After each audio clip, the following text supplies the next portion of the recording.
Hello mga best friend, what's up? Kumusta kayo dyan? At ito nga ba mga best friend, meron niyang extension ng kanyang birthday dahil kahapon yung aming video ay walang kandila. Ngayon mga best friend ay may kandila kasi kailangan may kandila talaga kapag ka nag-wish, di ba? Para meron siyang blow sa candle, blow candle. So, ano naman ang masasabi mo ngayon sa yung kandila, Ate Annalyn? So, sa kandila, siyempre ito ang ilaw. Ilaw ng ano? Ang kulit. Ilaw ng cake sa mga wish. Para matupad ang ating mga wish kapag merong kandila. Ayan, ilaw daw ng liwanag ng buhay niya. So, yan na best friend, kakanta na naman kami. Oh, alam mo na kung ano kakantahin mo. Siyempre. Happy birthday to you. Warap ka doon. Happy birthday to you. Happy birthday, happy birthday, happy birthday to you.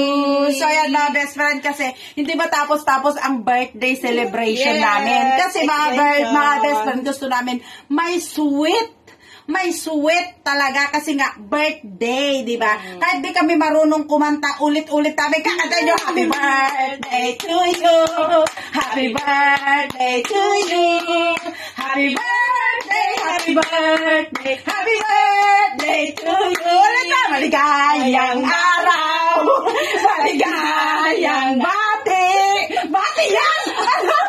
Ginaya mo na wala ka, sabi ko, maligayang araw, maligayang bati, sabi ko, maligayang araw din siya, mami. Aray, masaya kami ngayon. Maligayang bati, maligayang araw, maligayang bati. Yung mabilis! Happy birthday to you! Happy birthday to you! Bigyan na! Happy birthday! Happy birthday! Happy birthday to you! Sumunod na ako mga sumunod! Mabilis? Ang bilis! Ayan! Ngayon, mag-wish ka natin, Annalyn, para dyan sa iyong candle. So, kailangan nang mag-wish ka. Ayan, mag-wish ka na para sa iyo ng oras na ito. Ang wish ko ngayon, Ano? aking birthday ay matupad ang lahat ng aking pangarap sa buhay. Sa pamilya ko, yun lang. Ba't ka umiyak? Anong pangarap yan? Siyempre, pangarap kong makapagtapos ang mga anak ko. Para hindi sila magaya sa akin. Mabibili nilang gusto nila. Magagawa nilang gusto nila. Okay, hindi na sila tutulad sa akin ng mga tulong. Diba? Kapag may pinag-aralan, ayun ay magiging magandang kinabukasan nila yun. Yun ang may papamana ko lang sa kanila. Kaya, ang wish ko, matupad nila ang lahat ng pangarap nila sa buhay. Yun na. Siyempre, ang good health every day. Okay, hindi nawawala yun.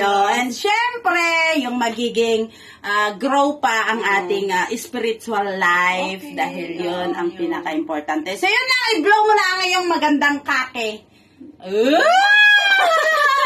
So, yun lang mga best friend. Thank you for watching. I love you all.